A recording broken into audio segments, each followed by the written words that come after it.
En el umbral del siglo VI, la historia nos presenta un enigma antropológico. El imperio, estructura visible de la Urbs et Civitas, se ha disuelto en el caos. El hombre occidental, despojado de su arquitectura social y política, se encuentra de nuevo ante la interrogante primordial. ¿Cuál es la estructura que lo sostiene?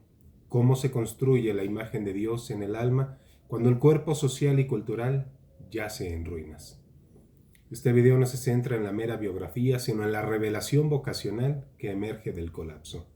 No es un relato de grandeza imperial, sino de la paciente y silenciosa arquitectura del alma.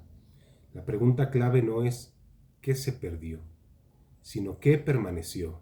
Y la respuesta se cristaliza en la vida de un joven de Nurcia, San Benito, cuya vocación se convirtió en el cimiento de una nueva civilización. La tentación histórica de la iglesia de Pérgamo, la iglesia constantiniana e imperial, fue la de la mundanización, la peligrosa búsqueda de seguridad en las estructuras temporales del imperio, lo que el padre Castellani denomina la idolatría política, por la mezcla del trono con el altar. Con la caída de Roma, esta tentación se desvanece, dando paso a un vacío que exige una respuesta puramente espiritual. Benito de Nurcia encarna esta respuesta. Su retiro a la sociedad de Subiaco, huyendo de la corrupción romana, es un acto de discernimiento radical que redefine la vocación cristiana. Es la búsqueda de una vida íntegra donde la unidad de cuerpo y alma, de espíritu y materia, se restaure a través de la gracia y la regla. Al final de este análisis comprenderemos que la estabilidad de Benito buscaba para su época es la misma estabilidad que el alma contemporánea fragmentada por el relativismo anhela secretamente. El periodo entre el año 480 y 547 es la travesía del mar de la historia. El imperio romano de Occidente no colapsó con un estruendo, sino a través de una desintegración gradual. Ciudades despobladas, caminos inseguros y la ruina del orden administrativo. La civilización clásica, sustentada en la razón y la ley, se diluía en la fragmentación política y la violencia local. La Iglesia, por su parte, se encontraba en una encrucijada. La fe, oficializada, se enfrentaba ahora a un reto doble: inculturar el Evangelio a los pueblos germánicos y consolidar su estructura jerárquica frente a la dispersión. Esta es la fase histórica que el padre Castellani, siguiendo la mística del Apocalipsis, identifica con Pérgamo, la superación de las persecuciones, pero la amenaza de la mundanización. La Iglesia era el único reservorio de saber y ley en un mundo anárquico, pero le faltaba una forma estable de vida espiritual que sostuviera esta misión. Surgen aquí las áreas de oportunidad que interpelan la vocación de Benito. La desintegración social pide una nueva forma comunitaria. La inseguridad demanda un refugio de paz. El descuido del saber exige custodios, y la decadencia práctica del cristianismo necesita un modelo de vida perseverante y visible.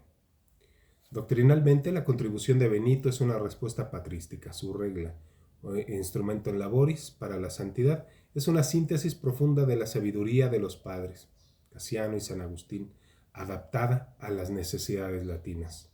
El monacato oriental, más ascético e individual, se adapta a la necesidad occidental de comunidad y eficiencia. La regla es un tratado práctico de antropología cristiana.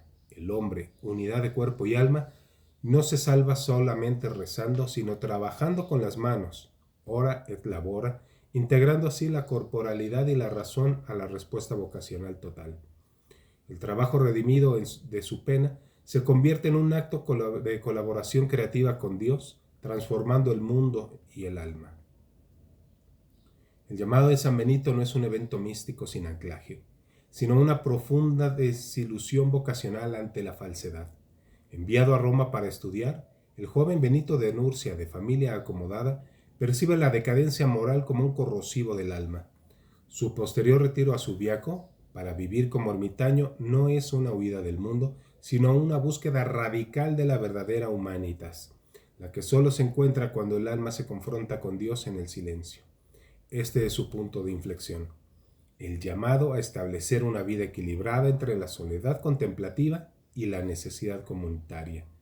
El discernimiento de Benito se realiza a través de la prueba, el intento de envenenamiento por parte de monjes indisciplinados que no soportaban la estricta pero caritativa disciplina, revela que el verdadero enemigo de la vocación no es el mundo externo, sino la tibieza interior. Es aquí donde su visión se afianza. La perseverancia solo es posible en una estructura de estabilidad, stabilitas loci, y obediencia que trasciende la arbitrariedad individual. San Benito entendió que sin una regla clara, la fragilidad humana cede a la dispersión. La misión concreta culmina en la fundación de Monte Cassino en el año 529. Este no es solo un edificio, sino un símbolo vocacional de la victoria de la fe sobre la idolatría. La anécdota de Benito derribando el altar pagano de Apolo y erigiendo ahí mismo la celda y el oratorio es el acto fundacional de la nueva Europa. La regla, del año 530, se convierte en el manuscrito iluminado que orienta la vida no con preceptos inalcanzables, sino con sensatez y moderación. La regla del monacato es una obra maestra de la antropología cristiana. Proporciona una estructura de vida que integra la tríada: oración, que es la elevación de la mente y el corazón; el trabajo, que es la dignificación del cuerpo y la colaboración con Dios; y la lectura divina, lectio divina, la formación de la inteligencia y el alma. El hombre se revela plenamente humano cuando su cuerpo, a través del trabajo manual, simbolizado en el campo de cultivo, su alma, a través de la oración, se ordena hacia el Creador. El monasterio, la familia monástica, se vuelve un motor social efectivo. No solo preserva el saber clásico y espiritual de la época de decadencia, sino que crea un oasis de paz en medio de la violencia local. Los monjes se convierten en ejemplos de humildad y caridad fraterna, superando las luchas internas con prudencia y firmeza. Este modelo, al unir la disciplina ascética con racionalidad, es pionero. Convierte la vida religiosa en una fuerza capaz de reconstruir la sociedad desde la base. La vocación individual y comunitaria es un acto de profunda fe en la que la estabilidad del espíritu puede reconstruir la ciudad de los hombres. La persistencia de Benito ante la oposición del sacerdote Florencio y de los monjes rebeldes demostró que la caridad debe estar siempre cimentada en la firmeza de la verdad. La vida de San Benito es una teofanía de la libertad redimida. En la perspectiva agustiniana, la ciudad de Dios se construye mediante la libre adhesión del hombre a la gracia.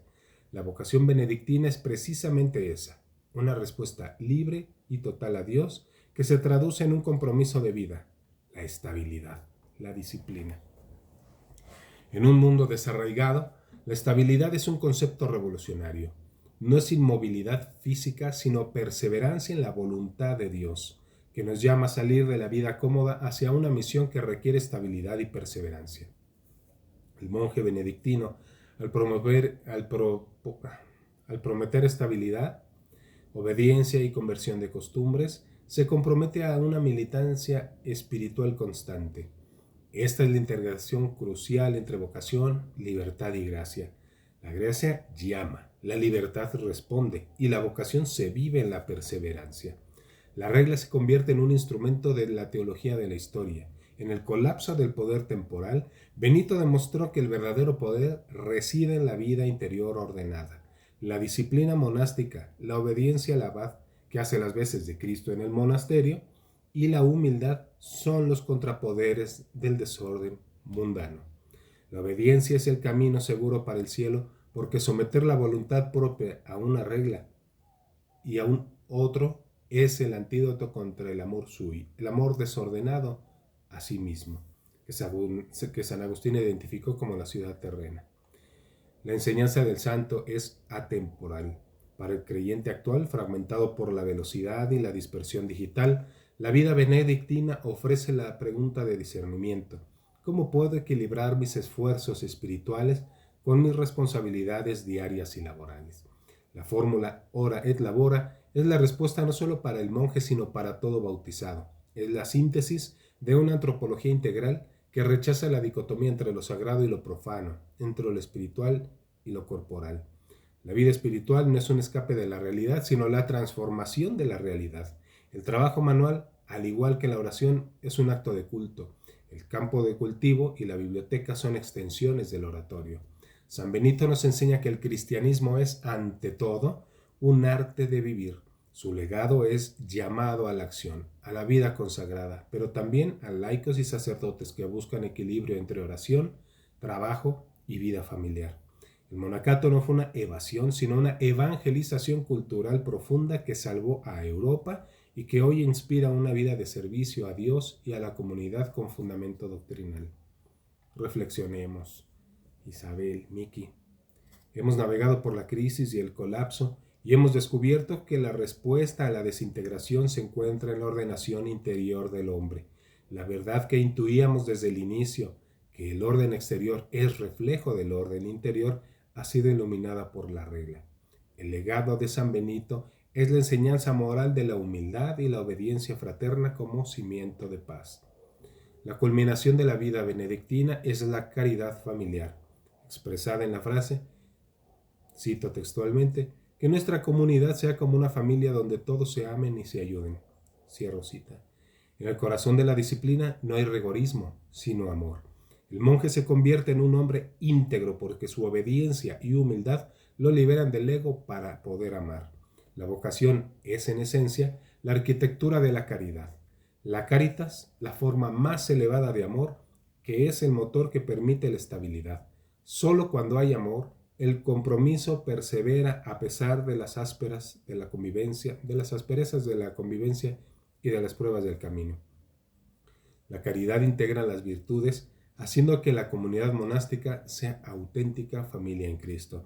Esta caridad es el fruto maduro de la obediencia, pues el alma liberada del amor propio puede entregarse a la comunión fraterna. La regla se convierte así en un manual de amor ordenado para que restaura plenamente la imagen de Dios en la persona a través de la relación con el prójimo. El mensaje de San Benito adquiere una resonancia profética en nuestros tiempos. Si el siglo VI se enfrentó al colapso del orden político y social, el siglo XXI se enfrenta al colapso del orden antropológico. El progresismo cultural con sus múltiples facetas, relativismo, materialismo, hedonismo, proponen una deconstrucción del ser humano a través de la autonomía radical. El individuo, al elegir su propia voluntad y sus pasiones como ley última, se fragmenta y se desarraiga viviendo una perpetua inestabilidad. Frente a la desintegración del yo que promueven ciertas corrientes del wokismo y la ideología de género que niegan la realidad biológica y la verdad objetiva de la persona, la regla benedictina ofrece el camino de la verdadera humanización. La regla no niega a la persona, sino que la ordena a través de la gracia. El concepto de obediencia, someter la voluntad a una verdad superior, se alza como el contrapeso a la tiranía del deseo. La humildad, vivir en la verdad de lo que somos, es el antídoto contra la constante necesidad de validación y la soberbia que engendra el victimismo. La visión antropológica que emana de Benito afirma la unidad del hombre creado a imagen y semejanza de Dios, cuya plenitud se alcanza en la entrega, no en la autoafirmación egoísta. La virtud cristiana que emerge con mayor fuerza es la estabilidad y la perseverancia. Es un desafío directo al espíritu líquido y volátil de nuestro tiempo que promueve el cambio constante, el descarte y la falta de compromiso. San Benito nos llama a la radicalidad del compromiso de vida. El ora et labora es el logos que organiza la existencia, permitiendo que la mente, el corazón y el cuerpo, la unidad antropológica, se integren en una respuesta coherente a la gracia. La vida consagrada, inspirada en este modelo, se convierte en un faro de la verdadera libertad. No la libertad de hacer lo que se quiere, licencia, sino la libertad de hacer lo que se debe hacer por amor a Cristo y al prójimo, la libertad moral. La perseverancia es la virtud que salva al individuo de la disolución, en un mundo que nos invita a abandonar cualquier camino que surge. Cuando surge el primer obstáculo, el monje benedictino nos recuerda que la santidad reside en permanecer en el compromiso constante con la estabilidad loci y la conversio morum, conversión de costumbres. Esta perseverancia, que es una manifestación de la gracia y la voluntad humana, es el baluarte que permite al alma humana resistir las olas del relativismo y el hedonismo, ofreciendo un testimonio de vida sólida, anclada en la roca de la fe. El legado de San Benito inspira el discernimiento. Su vida nos obliga a preguntar: ¿estoy dispuesto a vivir en comunidad priorizando el bien común sobre la autonomía individual? La respuesta afirmativa es el inicio de la reconstrucción, no solo de una civilización, sino del propio yo. El monasterio es ese refugio seguro donde la paz y el orden se mantienen por reglas claras. Es el modelo para construir la paz en el propio corazón. El trabajo silencioso, la oración constante y la caridad fraterna son materiales con los que el hombre, a imagen de Dios, se reconstruye a sí mismo y la ciudad de Dios en la historia. La perseverancia no es un mero aguante, sino la virtud teologal que permite al hombre realizar su vocación hasta el fin, asegurando que la vida sea un testimonio de fe y caridad, y que no se disuelve con el tiempo. Es una defensa bella, luminosa y razonada de la verdad católica que al ofrecer una forma de vida ordenada y plena, expone la carencia existencial del mundo que ha perdido el norte de la verdad. La estabilidad de Benito es la esperanza de un futuro enraizado en Dios y en la tradición. Muchas gracias por llegar hasta aquí. Que Dios nos bendiga y la Santísima Virgen de Guadalupe interceda por todos nosotros.